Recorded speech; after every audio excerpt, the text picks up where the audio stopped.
Welcome to Nothing But the Truth. I'm Trudy Stern. Just a few weeks ago, many people believed the military phase of the conflict with Iran had ended. Israel carried out one of the most extraordinary military and intelligence operations in its history. The United States struck key Iranian nuclear facilities, and a 60-day memorandum of understanding was put in place to give diplomacy one last chance. But today, that diplomatic window appears to be narrowing. Iran has been accused of violating key provisions of the agreement. Questions continue to swirl about its stockpile of enriched uranium, and President Trump has made it clear that his patience with the Iranian regime is wearing thin. So here's the question. It's no longer simply whether Iran's nuclear program was damaged. The real question is this. What is Iran doing next? And what does our intelligence community believe is happening behind the scenes? Here's the bigger picture. Today's conversation isn't just about Iran. It's about understanding the New World Order. Iran is just one piece of a much larger strategic puzzle. The rules of conflict are changing. Traditional weapons and conventional battlefields are no longer the only threats we feel. Today, cyber warfare, information warfare, foreign influence campaigns, homeland security threats, and the growing alliance between China, Russia, Iran, and North Korea are reshaping the global balance of power. And that's exactly why I wanted Ezra Cohen to join us today. I first met Ezra Cohen at a gathering where there were many accomplished and distinguished people in the room. But after just a few minutes of speaking with him, it was obvious to me that I was talking to someone with an extraordinary depth of knowledge and experience. It's rare to meet someone who has helped shape history without ever seeking the spotlight. And that's exactly what struck me about Ezra. Here's why. During the Trump administration, Ezra served as acting Undersecretary of Defense for Intelligence and Security, the Pentagon's top civilian intelligence official, and as Senior Director for Intelligence Programs on the National Security Council, where he coordinated some of America's most sensitive intelligence activities and advised the President on intelligence policy.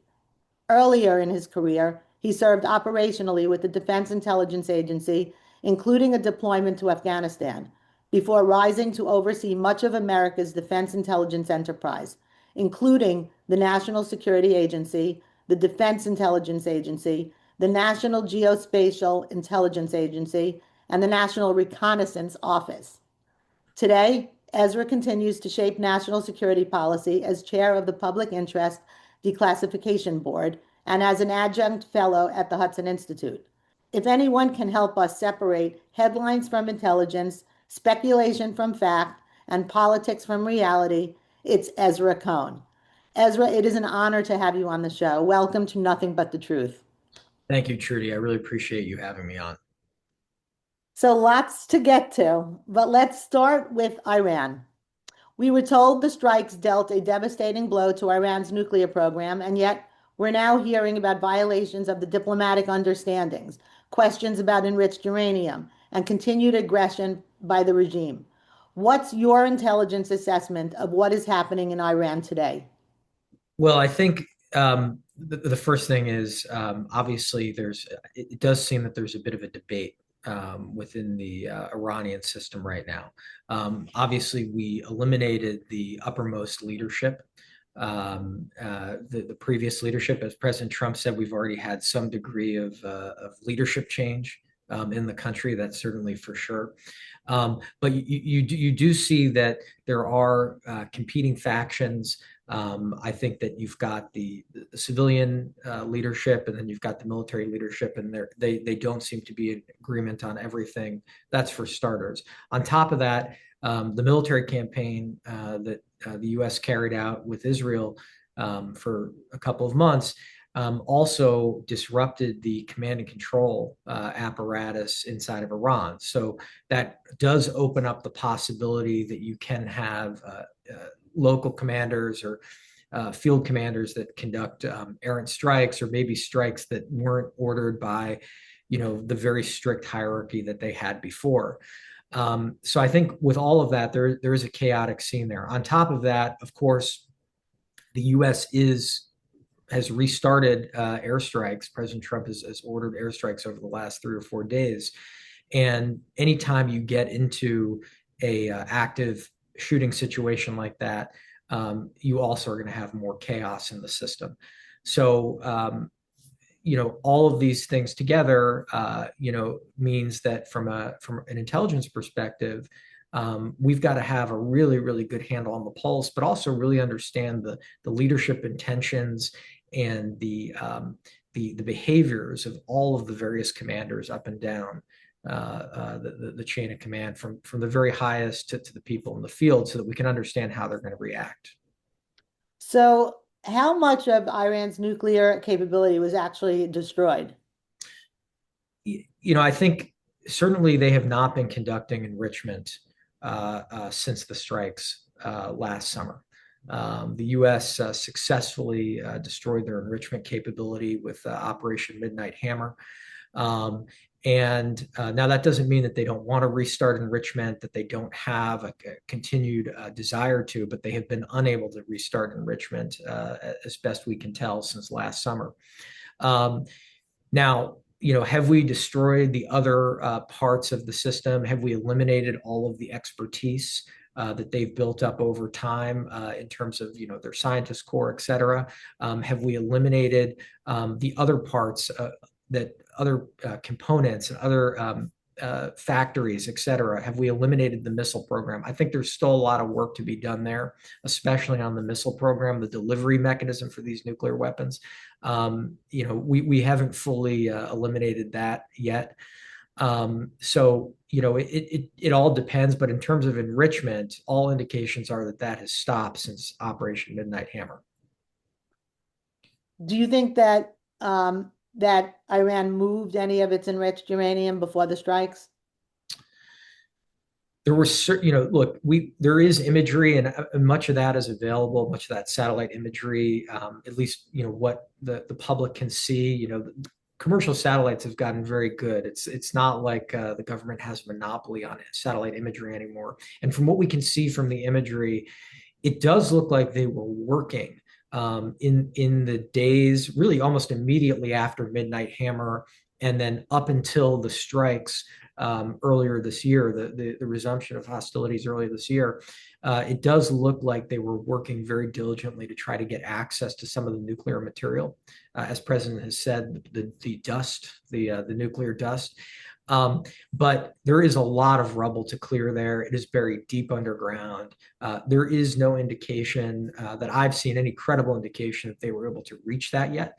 Now, that doesn't mean that if they aren't left to their devices and we don't keep up the pressure, that they wouldn't be able to get to that material over time. But there's no indication that they were able to get that out. Now, I think maybe you're also asking, were they able to move any of the material to other locations prior to Operation Midnight Right. Hammer? Yes, that was what I was asking. Yeah, so I think that look, that is certainly possible. Although, if you remember, during Midnight Hammer, the U.S. did hit, which the Pentagon's publicly talked about, an additional site that was not publicly known up until Midnight Hammer, another underground facility in a different mountain, Pickaxe Mountain, where they were able to strike that location because there were indications that nuclear material may have been moved there. I don't know if we have a definitive answer on that, but I do have confidence that given the apparent access that the Israelis have into Iran, that they probably would have picked up on the fact that nuclear material was moved. And the U.S. would have struck those locations. Even if we haven't publicly disclosed it, we would have struck those locations over the past 3 months. Well, that's good to hear. Who do you think is running the show there? Is Khamenei's son running the show? Is he alive? Is he dead? Well, we haven't definitively heard from him yet. He is incapacitated. He was very badly injured in the strike. But again, this is really where where we started off our conversation. You do have IRGC commanders, very, very hardline IRGC commanders that appear to be calling some of the shots. It's unclear if they're in complete agreement with the president, with the foreign minister. I think one of the positive things about having the Pakistanis involved, and obviously it's complicating, right? I mean, the Pakistanis it's a very complicated relationship with the United States. They've uh, persistently backed terrorist groups that have killed American soldiers. Um, but one of the things that one of the possible benefits of having the Pakistanis involved is that the military junta in Pakistan is likely to have insights into who is calling the shots in the IRGC that the U.S. may not have a full understanding of. So I think right now there probably isn't one single person, at least from all the indications I can see, that's calling the shots. Are they coordinated, the IRGC commanders that are possibly calling the shots? Are they coordinated with each Each other? Or other, right. I think that the U.S. Both the U.S. and the Israeli strikes threw an enormous amount of chaos into their system, and especially the Israeli strikes. If you look at the Israeli strikes, they were really targeting the key, what we call C2 command and control nodes of the Iranian system, really from the beginning. Yes, I mean, some people talked about that the Israelis were going for a decapitation strike. But really, what they were trying to do is also disrupt the command and control throughout the system. Um, you know, Whenever you're planning a military operation, especially one on this kind of strategic scale, you always have to ask yourself, is there more advantage to be gained from striking these C2 nodes, or does that introduce too much chaos into the system that kind of leads to a very unpredictable enemy behavior? I think the verdict is still out on that. But one thing is for sure that we did shatter the command and control structure of the Iranian military apparatus. So are they 100% coordinated? I don't think so. And part of the reason I don't think so is if you look at some of the strikes that took place at key points of the negotiation, not all of them, but some of them did seem to be, what were chalked up to basically misunderstandings. And I think that that's another way of saying essentially there isn't really central control right now of the entire, Iranian military system. Do you think that that's the reason that they're violating the MOU? No, I think that's a different issue. I think that's a more systematic problem. Um, they are, for many, many years. I mean, if a lot of people were out there saying, "Oh, the MOU, it's like the JCPOA and all of that," um, the president of the United States, President Trump, was never going to go for a JCPOA again, and I know there was a lot of chatter about that, but I think President Trump was really trying to teach them a lesson. Under the JCPOA, for years, they violated. I mean, almost immediately, they were violating the terms of the JCPOA, and it went on for years and years and years, and the Iranian hostility and action and their violations just became more and more bold, and there was no response. What President Trump is showing is that when you enter a deal with me, when you enter a deal with this president of the United States, I'm going to, you're not going to have to like reach some like very egregious threshold before I respond. If you do one small thing, I'm going to take action. So, and that really hasn't been possible in past administrations. President Trump has a unique control over the bureaucracy and also a unique willingness to change course very, very quickly and also give direct orders and really be willing to pull many, many more levers simultaneously when he's managing the government. So that he's really just teaching the Iranians, like, you have like no latitude here. So it's like, you're going to do these violations. Okay, great. Your oil sanctions waiver is canceled immediately.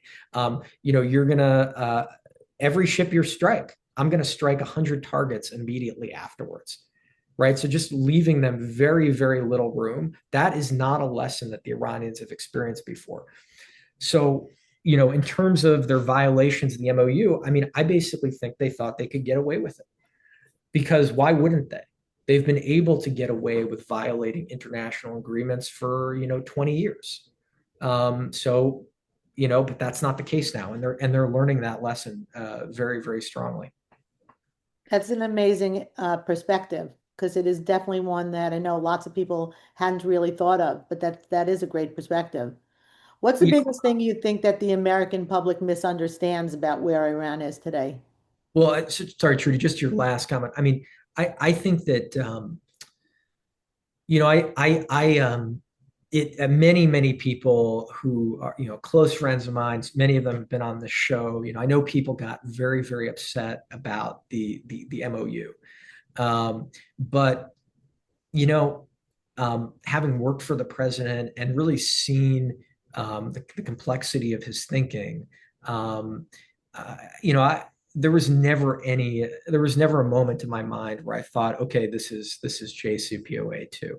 It's just not his nature. And I think the president also was very smartly addressing um, real domestic political issues that he has to deal with. Even if only, look at it this way. A lot of people were like, oh, he's caving to the uber isolationists or the restrainers or whatever other word you want to use for these people.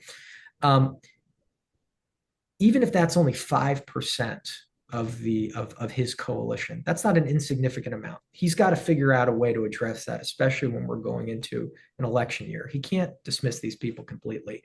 Um, I think he kind of he gave it a try, and he said that in his public statements. He's like, look, I'll give it a try, and I think that helped give him a little bit of space with this domestic political issue he had, and ultimately his best instincts were correct. So I think it was all just a very, very carefully well thought out dance by the president. Sorry. So your other question was, And just lastly, before we move on yeah, to other areas, what do you think is the biggest thing that the American public misunderstands about where Iran is today? I think that it's sort of like if you're looking at it. So I think this is what the isolationists or kind of the anti-war crowd are getting wrong, right? Like their whole thing is, well, um, if we leave the Iranians alone, or if we withdraw ourselves from the region, if the United States withdraws from the region, the Iranian problem is going to go away, and that is just a fantasy. Um, First of all, the Iranians have been active in our hemisphere for really since the revolution. It's been a fundraising location for them, but it's also been a way to, from South America to insert operatives through Central America into the United States. There is ample evidence publicly, both from public DOJ indictments of Iranian and Iranian proxy activity in the United States. So they do have an interest in conducting terrorist activity in our hemisphere. That's not happening, in their part of the world. That's them trying to bring the fight to us. The other thing too is they do have, an imperialist, expansionist desire. The regime does, and look, up until recently, I mean, they were all over Lebanon, Syria, right? I mean, they were basically up until, if you look really till October 7th, they basically were dominating the region. They wanted to expand. They were expanding into the Arabian Peninsula as well in Yemen. They're now in retreat. So again, what the isolationists get wrong is, oh, okay, let's just leave them alone and they'll leave us alone. That's a fantasy. And that's a misunderstanding of the Iranian regime thinking. I think that to be a little bit more critical of probably people that are more in line with me normally, um, you know, there is no easy regime change war. That also does not exist. And um, it there was a very narrow window where if we had um, you know done some very targeted and strategic strikes as there was a popular uprising. Maybe we could have had some sort of organic regime change, sort of an Arab Spring type situation. Hopefully ended more in a much more stable place than the Arab Spring, which I think it would have. But past that, once you get past that, the likelihood of conducting regime change through a pure air campaign is very low. Not impossible, but it's low. And additionally, it's even an air campaign. I think people don't appreciate how dangerous an air campaign can be.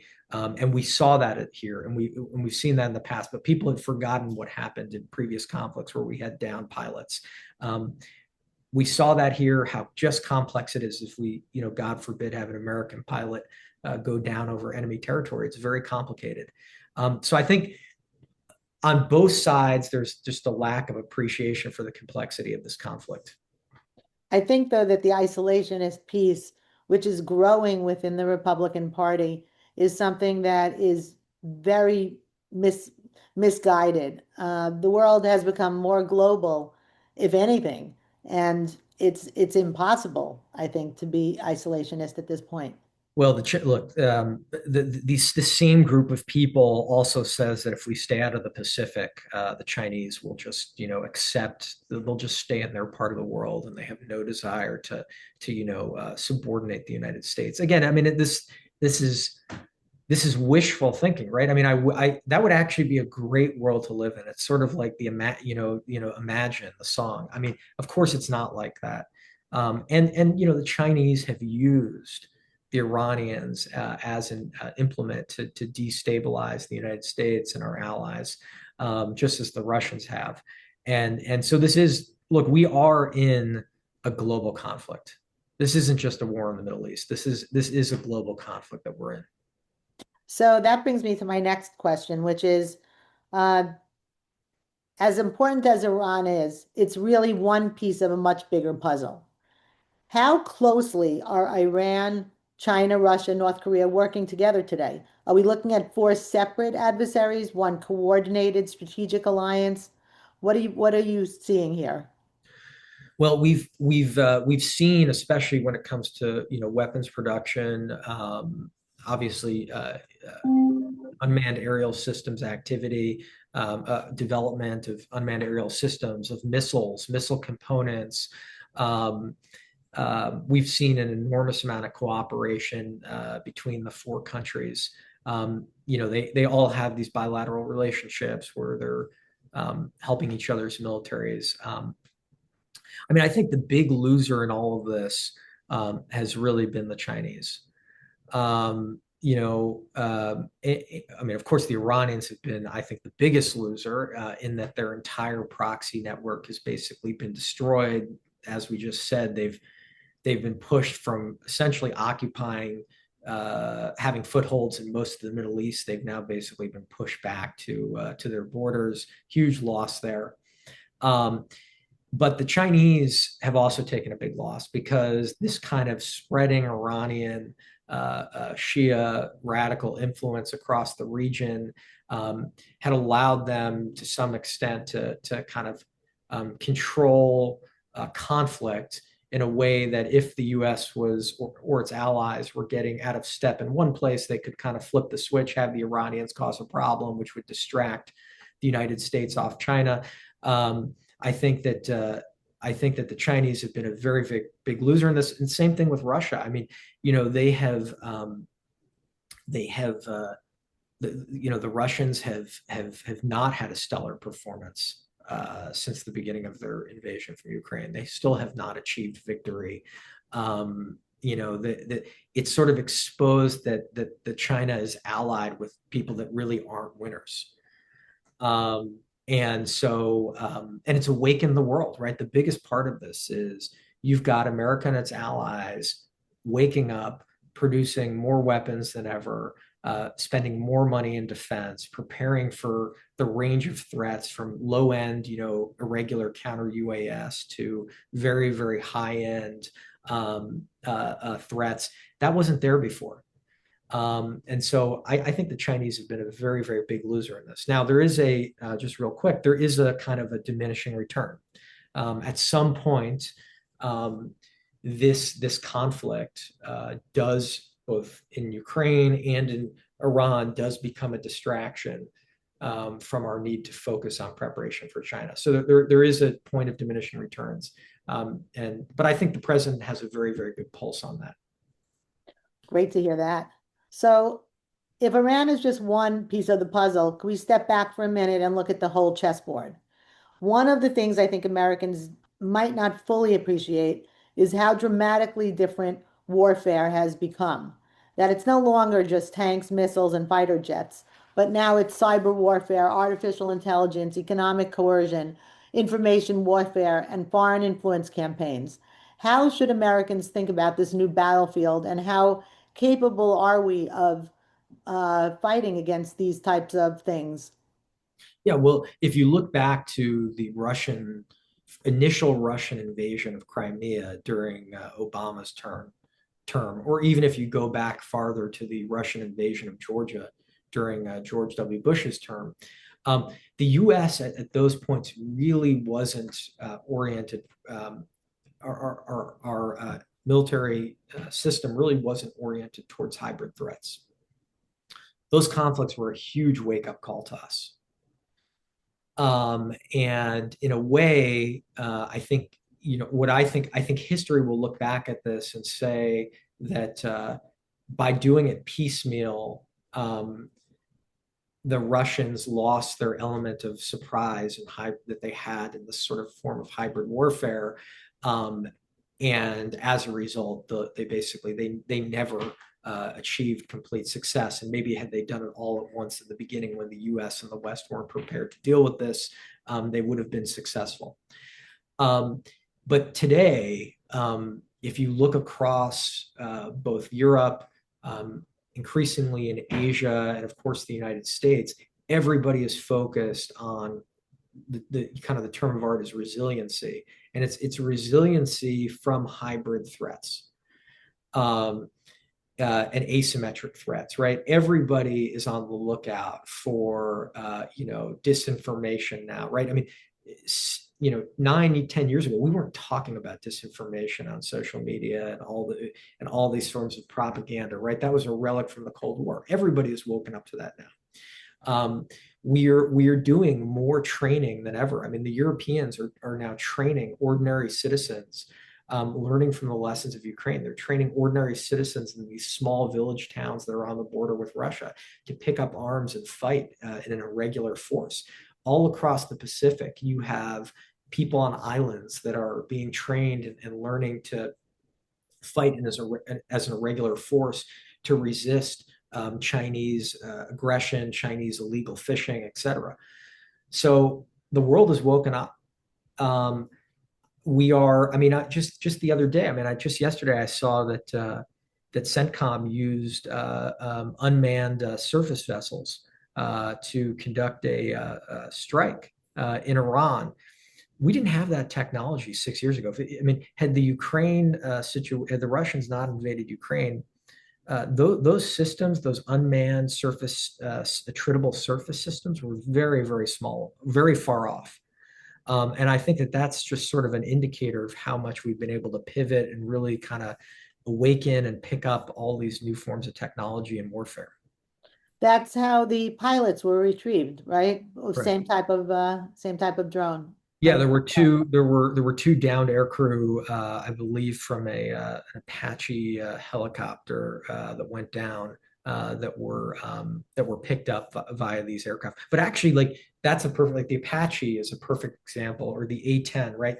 The Apache was a platform helicopter, was a platform that was originally meant for tank killing enemy tanks, destroying enemy tanks. Now we're using it for counter drone warfare. That means that same thing with the A-10. We are finding new ways and new techniques, and we're innovating and putting new sensors on these aircraft and new missiles and weapons that are allowing these aircraft to address asymmetric threats. And it just shows the pace at which we're learning, and even and adapting old systems for new threats. So Israel is one of America's closest and most important strategic allies. Yet we're seeing growing efforts to weaken that relationship, whether through misinformation, campus activism, social media, or foreign influence campaigns. So, from an intelligence perspective, why is the United States-Israel alliance so strategically important, and who benefits if that relationship is weakened? yeah, so I think first of all, just macro level, it's obviously been stated many times before. We spend a minuscule amount of money on defense aid to Israel compared to the yearly returns we get, especially in terms of radar technology, C2 technology, various other sensors, missile technology. We get a huge amount in return. And so now, by the way, and I think that the Prime Minister of Israel, the current Prime Minister, is moving towards a zero U.S. aid situation. I think that's a great idea, right? Why should he be bound by the kind of political whims of another country, right? I mean, no country should be bound by the political whims of another country. So I think it's I think it's great to see that.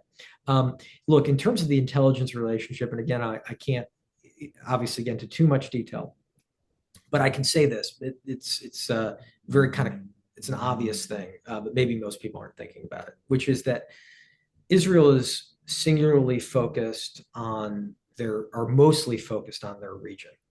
Unlike the United States, where our ambition of our intelligence services is to see everything in the world, the Israelis are very, very focused on their region, which means that they're able to put resources on a smaller number of targets. Of course, they have less resources, but they can really focus on one system.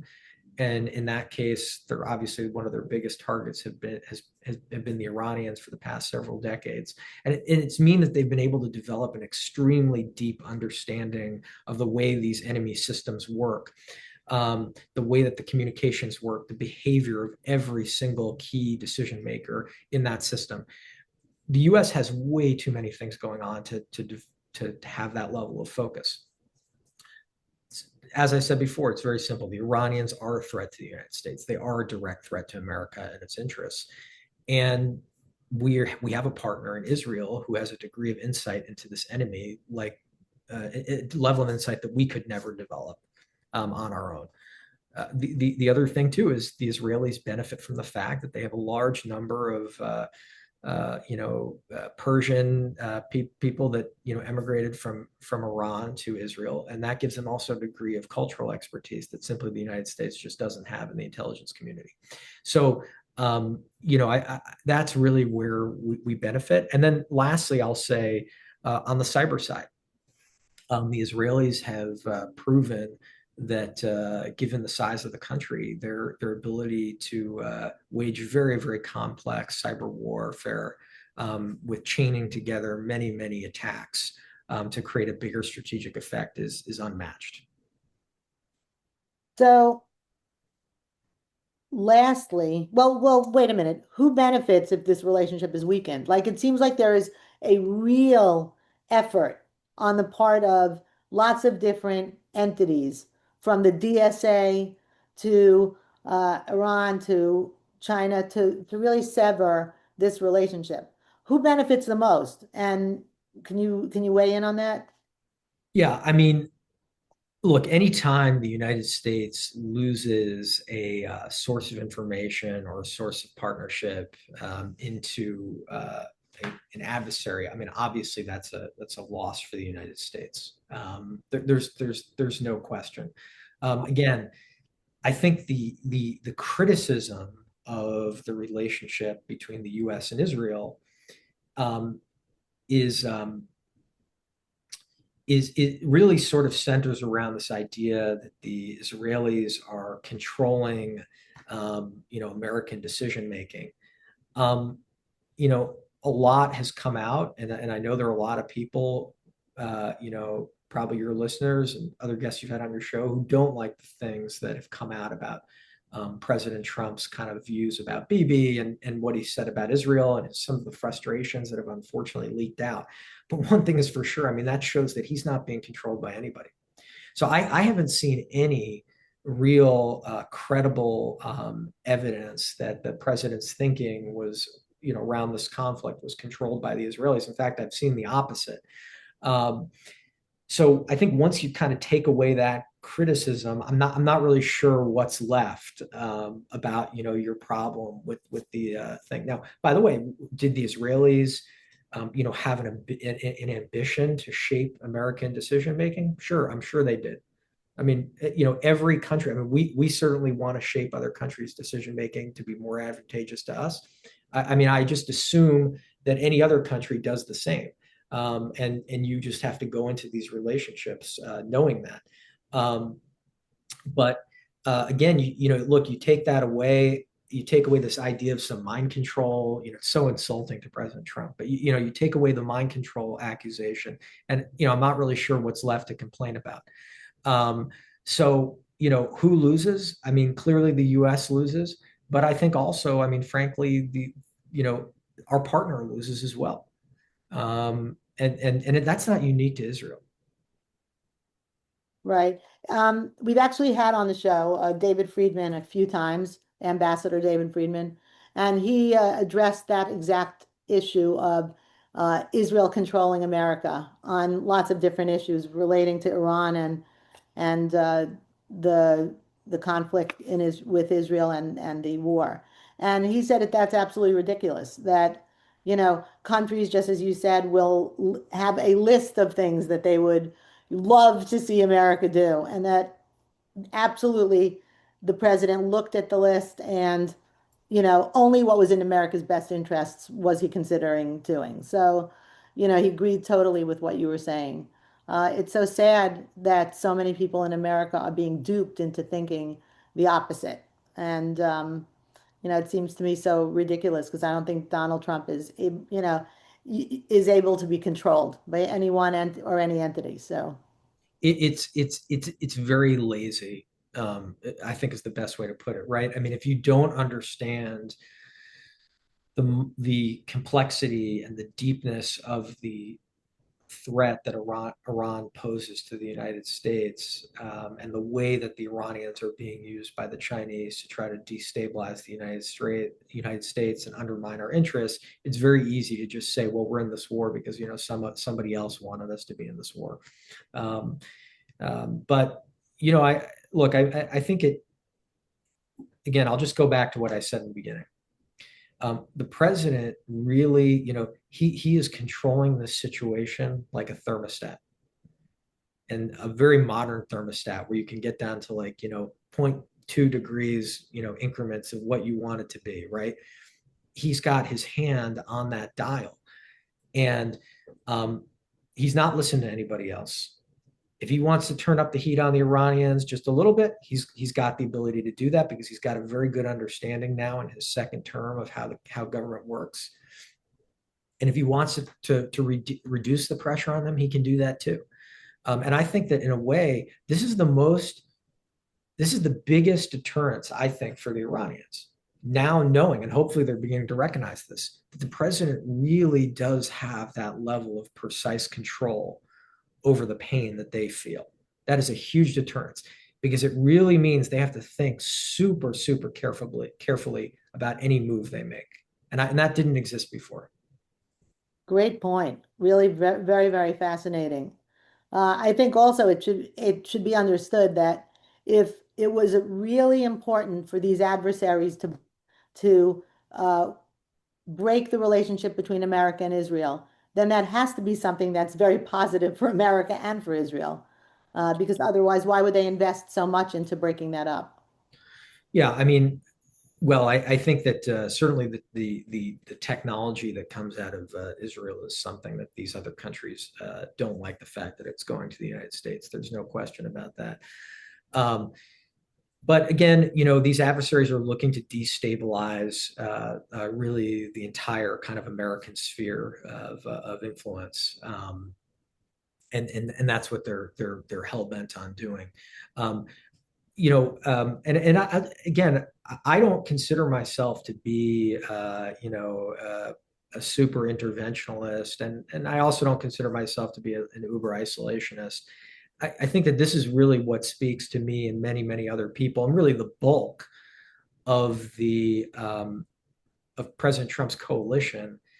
And it just again points to the absurdity of some of these accusations. But it's like Trump is not an isolationist. He's not a neocon interventionalist or whatever you want to call it. He really is doing at that moment what he believes is in the best interest of the United States and what's going to have the U.S. be in a winning position. I mean, that's what speaks to me about President Trump. That's what speaks to me, and I think that's what speaks to so many people. It's why he is very, very popular in his base. Finally, last question, sadly, because I feel like we could benefit from your this conversation so much. But finally, intelligence isn't about predicting the future. It's about recognizing patterns before everyone else does. So looking at everything that you've seen throughout your career, what pattern do you see today that most Americans are missing? And if you could leave our listeners with one message about the world we're living in today, what would it be? Yeah, I think you've got it right. I mean, pattern recognition is the key thing, because, well, it's really through pattern recognition that you do spot future threats, but that you also can disrupt adversary plots and activity. Um, the but the most important thing, though, is having a true base of information to analyze. And that's really, really the hard part. AI is helping with pattern recognition, but AI is actually making the true base of information part more complicated, because we can use AI, and the enemies can use AI, our adversaries can use AI to create synthetic data that very closely resembles the key information that we really want to get a hold of. And so, but it's that synthetic data is meant to actually throw off our analysis. And that's a huge problem. In the past, um, in the Cold War, and really going back, I mean, many, many years, obviously, you know, um, all sides played in fictitious information as a way to deceive an enemy's intelligence gathering and intelligence analysis to try to trick us. Decoys being used at Normandy. Um, uh, um, uh, you know, uh, um, Fake information that we had, scientists give the Soviets to throw off their chemical weapons program so that they would pursue an unfruitful path. That this goes back, millennia. It's just as old as espionage, right? Is passing bad information. But in the past, we could usually tell, or we could sort of get to the bottom of it, because something would be off with these things. The decoys weren't of a high enough fidelity. You could tell they weren't real. AI is able to create information that looks really, really close to being real, but isn't. And so this ability to corrupt what we believe to be true information is a huge issue we have to contend with. Wow. Okay, that is really frightening. So, Ezra, thank you so much, not only for joining us today, but for your extraordinary service to our country. For years, you worked behind the scenes on some of our nation's most consequential intelligence and national security challenges, often without recognition and always with an unwavering commitment to keeping America safe. We're grateful for your service. We're grateful for your willingness to share your insights and perspective with us today. And I sincerely hope you'll come back and join us again. Great. Thank you so much, Trudy. This was a fantastic conversation. I really enjoyed speaking with you today. To our listeners, thank you for joining us. You can hear Nothing But the Truth every Thursday night at 9:30 p.m. on the radio. And if you missed any part of this show or would like to listen to this episode again, you can catch any of our episodes on all social media platforms. Until next time, I'm Trudy Stern. Stay safe, stay informed, and keep seeking nothing but the truth.